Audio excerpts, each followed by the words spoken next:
Selamat pagi, sahabat Parani yang dikasihi Tuhan. Berjumpa lagi dalam program Parani Papeda Rohani.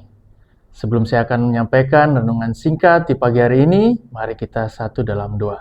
Terima kasih Tuhan Yesus, kami mengucap syukur untuk kebaikan dan kemurahan-Mu, memberkati kami, buka pikiran kami, hati kami, berikan hikmat, pengertian bagi kami, sehingga segala renungan yang akan Hamba sampaikan dapat kami mengerti, dan terlebih lagi dapat kami lakukan dalam kehidupan kami. Terima kasih Tuhan Yesus, kami mengucap syukur, haleluya, amin. Baik sahabat Parani kasih Tuhan, renungan singkat di pagi hari ini Hamba akan membawakan dengan judul Contoh Bimbingan. Ulangan 31 ayat 30 dan Ulangan 32 ayat 52. Satu abad yang lalu, sebuah kapal di tengah badai menghantam bebatuan di Cornwall, di sudut barat selatan Inggris. Seorang pelaut 15 tahun berenang ke tempat yang aman pada sebuah batu di lepas pantai. Dia memanjat dan menunggu sepanjang malam sampai dia diselamatkan keesokan paginya. Seorang wartawan mewawancarainya dan berkomentar, "Anda pasti gemetaran sepanjang malam ketika Anda menempeli batu itu?" "Ya," keluh muda itu menjawab. "Saya gemetar sepanjang malam dengan rasa takut dan dingin." Kemudian dia menambahkan, "Tetapi batu itu tidak pernah gemetar sama sekali." Sahabat Parani dikasihi Tuhan, ketika Musa sampai pada akhir hidupnya, ia merefleksikan cara Tuhan yang telah membimbing umatnya sepanjang hidupnya dan telah menjadi gunung batu. Dia adalah gunung batu Anda. Dia kuat, stabil, dapat dipercaya. Selalu sama dan benar-benar dapat diandalkan. Dia tidak memiliki pasang dan surut seperti yang kita lakukan. Anda dapat mempercayai kesetiaannya yang tak tergoyahkan. Dia akan selalu ada untuk Anda. Tuhan tidak hanya gunung batu, Dia juga Bapamu. Dalam ayat 6b, Musa menggambarkan bagaimana Allah memimpin umatnya dengan kasih seorang Bapa. Didapatinya di suatu negeri, di padang gurun, di tengah-tengah ketandusan dan auman padang belantara. Dikelilinginya dia dan diawasinya, dijaganya sebagai biji mata. Laksana Raja Wali menggoyang bangkitkan isi sarangnya, melayang-layang di atas anak-anaknya. Mengembangkan sayapnya, menampung seekor, dan mendukungnya di atas kepaknya. Demikianlah Tuhan sendiri menuntun dia. Ada dua hal dalam renungan ini yang bisa kita dapat. Yang pertama adalah tanda-tanda secara tidak langsung.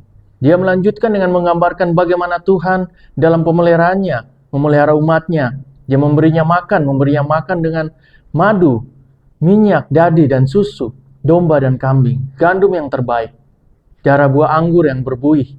Ini adalah petanda kehadirannya bersama mereka dalam perjalanan. Namun umat Tuhan di sini digambarkan sebagai Yesyurun, atau yang artinya orang yang jujur, yaitu Israel. Meninggalkan Tuhan membuat dan menolak batu penyelamatnya. Penolakan inilah yang menyebabkan Tuhan berkata, "Aku hendak menyembunyikan wajahku terhadap mereka" dalam Ayub 20. Terkadang dosa yang menghalangi kita untuk mendengar suara Tuhan, dosa yang menyebabkan bencana. Sekarang kita memiliki obat dalam kematian dan kebangkitan Yesus. Darah Yesus anaknya itu menyucikan kita daripada segala dosa. Jika kita mengaku dosa kita, maka Ia adalah setia dan adil, sehingga Ia akan mengampuni segala dosa kita dan menyucikan kita dari segala kejahatan. Yang kedua, masuk akal. Ketika kita jatuh, seperti yang kita semua lakukan, hal yang bijaksana adalah bangkit dengan cepat. Bagian dari bimbingan umumnya adalah melakukan hal yang bijaksana atau masuk akal. Ini adalah keluhan Musa, sebab mereka itu semua bangsa yang tidak punya pertimbangan dan tidak ada pengertian pada mereka. Sekiranya mereka bijaksana, tentulah mereka mengerti hal ini dan memperhatikan kesudahan mereka dalam Ulangan 32 ayat 28-29. Tuhan menciptakan kita sebagai makhluk yang berakal. Dia membimbing pikiran Anda saat Anda berjalan seiring dengannya. Hindari super spiritualitas yang mengharapkan suara batin untuk membimbing setiap detail kecil kehidupan Anda. Musa kembali di akhir nyanyiannya dalam firman Allah, "Perhatikanlah segala perkataan yang kuperingatkan kepadamu pada hari ini, supaya kamu memerintahkannya kepada anak-anakmu untuk melakukan dengan setia segala perkataan hukum Taurat ini. Sebab perkataan ini bukanlah perkataan hampa bagimu, tetapi itulah hidupmu. Itulah hidupmu. Terima kasih sahabat Parani, renungan singkat kita di pagi hari ini. Biarlah segala kebenaran firman Tuhan yang membuat kita terus dapat berubah, memampukan kita dalam kehidupan kita sehari-hari. Mari kita satu dalam doa. Tuhan, terima kasih atas caramu yang telah membimbingku melalui semua hal sekalipun dalam waktu yang berbeda-beda. Terima kasih Engkau telah berbelas kasihan kepadaku. Bantu aku untuk mengingat semua kata yang telah Engkau ucapkan dan menantinya. Bantu aku untuk mencapai tujuanku. Terima kasih Bapa di sorga. Kami berdoa mengucap syukur. Haleluya. Amin.